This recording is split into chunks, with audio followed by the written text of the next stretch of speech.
আসসালামু আলাইকুম রহমতুল্লাহি ওয়া বারাকাতুহু আলহামদুলিল্লাহি ওয়া কাফা ওয়া সালামুন আলা ইবাদিহিল্লাযিনা ইসতাফা।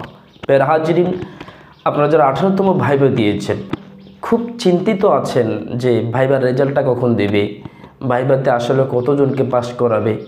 কিছু গুজব ছড়াচ্ছে যে অমুক দিনে এতজনকে ফেল করানো হয়েছে, অমুক দিনে এতজনকে পাস করানো হয়েছে। তো সুতরাং আজকে আমরা দেখব 18তম নিবন্ধন চূড়ান্ত রেজাল্টে কেমন পাস করতে পারে। 18তম নিবন্ধন রেজাল্ট যখন চূড়ান্তভাবে পাবলিশ করা হবে তখন আমরা আসলে দেখতে পারবো যে কতজন পাস করেছে। এর আগে আমরা কিছু আলোচনা করতে পারি যে বিশেষ করে সহকারী মৌলবী যারা আছেন তাদের চাকরি একেবারে কনফার্ম কিনা। আসুন আমরা আলোচনাটা শুরু থেকে শেষ পর্যন্ত দেখে নিই। দেখুন, 16তম নিবন্ধন পরীক্ষা, এটা আমরা সবাই জানি, এটা নেটে চার্জ দিন আপনি পেয়ে যাবেন যে লিখিত পাস করেছে 22,456 জন, আর ভাইবা ফেল প্লাস অনুপস্থিত দুইটা বিষয়, অনেকে অনুপস্থিত ছিল, ফেল ছিল। ফেল কতজন এটা আপনি বলতে পারবেন না। আসুন, যাদের একেবারে ভাইবা নিতান্তই খারাপ হয়েছে তারা কিন্তু ফেল না, মোটেও না।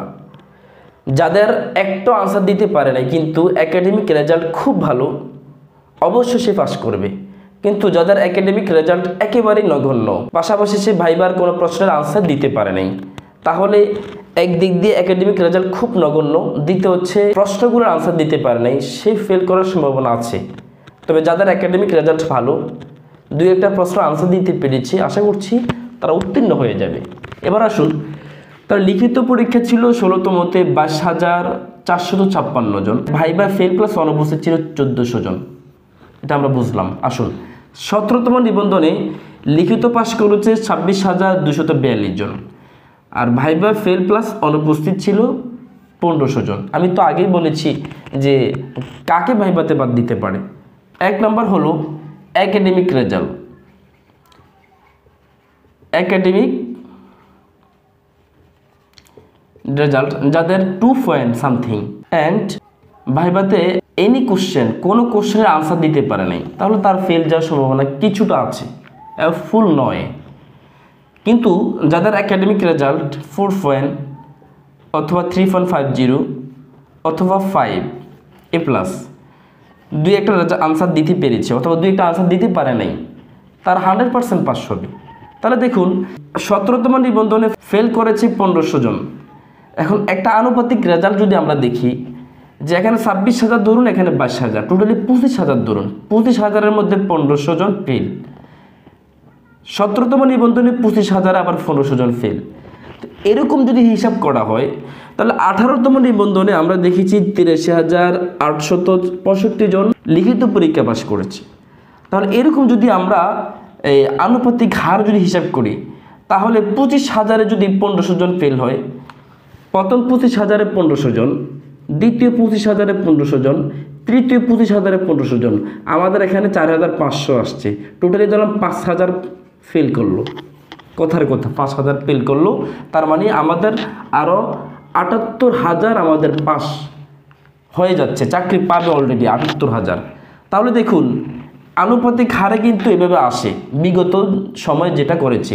তবে এনটিএসসির কখন যে কী নীতিমালা তারা নির্ধারণ করে ফেলে এটা আসলে ভাবা যায় না, এটা চিন্তার মধ্যেও আসে না।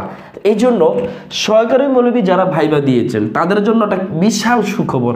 সুখবরটা হলো, দেখুন, আমরা জানি সহকারী মৌলবীতে সিট কিন্তু 10,000 প্লাস আছে, 10,000 প্লাস, কিন্তু আমরা যতটুকু দেখেছি 5,540 অথবা 31 জনকে পাস করানো হয়েছে, ভাইবার জন্য ডাকা হয়েছে। এখন দেখুন, সিট ফাঁকা আছে 10,000, মাত্র টিকিয়েছে 5,000, তার মানে এখান থেকে ফেল করার তো অপশনই নেই।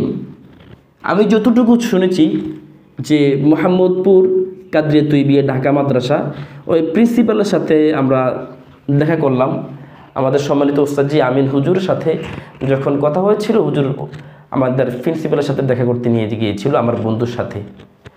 তখন বলেছিল যে হুজুর কিন্তু 17 তারিখে ভাইবাতে ছিল 6 নাম্বার বোর্ডে।